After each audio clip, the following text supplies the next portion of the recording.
I went into Little Women, directed by Greta Gerwig, without having any prior knowledge of the story by Louisa May Alcott. And I left the movie having watched one of my favorite films of 2019. With that being said, this video will be solely focused on the movie. Throughout Gerwig's adaptation of Little Women, characters tend to show their love through the eyes, and this differs from character to character. This gaze of love, as I will call it, looks like this.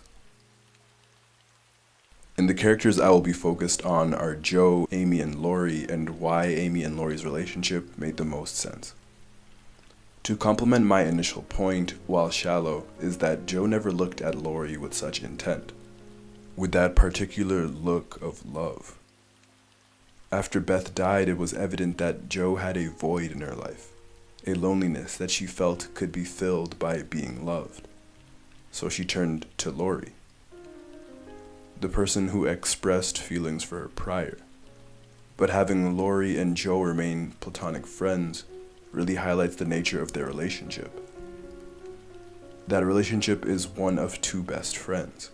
They are able to play around and to tease each other. They are even like brother and sister, as we saw how Laurie wanted to be part of the family, to be a March. But as lovers, they are incredibly emotional and temperamental. While many people believe she shouldn't have ended up with the professor, it certainly made more sense than Laurie. She doesn't care for elegant societies and riches, while Laurie seems to thrive in it. Laurie is talented but unfocused, and someone who wouldn't push Jo to be better. And a few years later, after his rejection, Laurie seemed to understand this, and I think he did after seeing Amy again in Paris.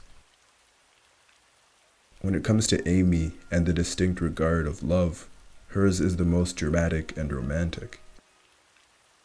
Gerwig masterfully displays that perspective as we see what she sees.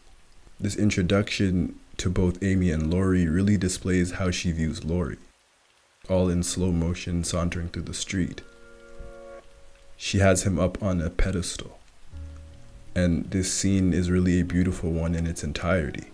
It's like you can see Amy's heart melt as she runs off to leap into his arms. Amy can't help but be that childish girl from so many years ago. And that is a genuine, heartwarming look of love, one that is true. And to cap it off, she says, "It's Laurie." After so many years, she had built an idea of Laurie in her mind. She had loved him ever since she was a girl, and even when he shatters that expectation during the ball, she makes sure he understands that she will be respected. And even through the way he was acting and his temper, she doesn't respond with anger, just disappointment. His words hurt her, but the love remained. And through her disappointment again, Amy sees Laurie as someone with untapped potential. Someone with charm, beauty, and talent, but also someone with riches. And Amy challenges Laurie to be better, something not many people do. To further this idea that this love was authentic, she says that she believes she has power over who she loves, that it doesn't just happen to a person. Which I saw her as her trying to convince herself that she doesn't love Laurie anymore. This is an interesting parallel to when Jo is asked by Marmee if she loves Laurie, to which she replies, "I care more to be loved. I want to be loved." That is not the same as loving. After Amy's monologue, she asks him to button her up. The intimacy and tension shown in this short moment as he undoes and finally looks up at her was a moment without words, but Laurie's regard makes all the difference. Looking at the screenplay by Gerwig, she writes that Laurie finally looks at Amy. He finally sees her for all that she is, not as that little girl or as Jo's little sister, but a look of love. The love between Amy and Laurie, to me, is the one that made the most sense. Gerwig showed that as the moments differed from Amy and Laurie and Jo and Laurie had a bond that was very specific and natural. I felt as though I was watching two people who were very similar with their emotions, yet very different in their ambitions. Two stubborn people that don't like to be told when they are wrong or that they aren't living up to their potential. And even if Jo did decide to be with Laurie, again, she cared more about being loved. She didn't care about pushing Laurie to be the best that he could, and neither could he to her. Amy and Laurie's connection as lovers felt more genuine. While it wasn't shown as much as Jo and Laurie, in their short moments, their bond was shown, and by the end, for Amy's story specifically, it worked out. She was the ultimate winner. Amy stated bluntly in her monologue that marriage is an economic proposal. And she won by marrying the man she loved, but she also married rich, as she knew she would. For Jo, pertaining to what we see, the romantic love of her life was Frederick, someone who was a little older and more mature than Laurie.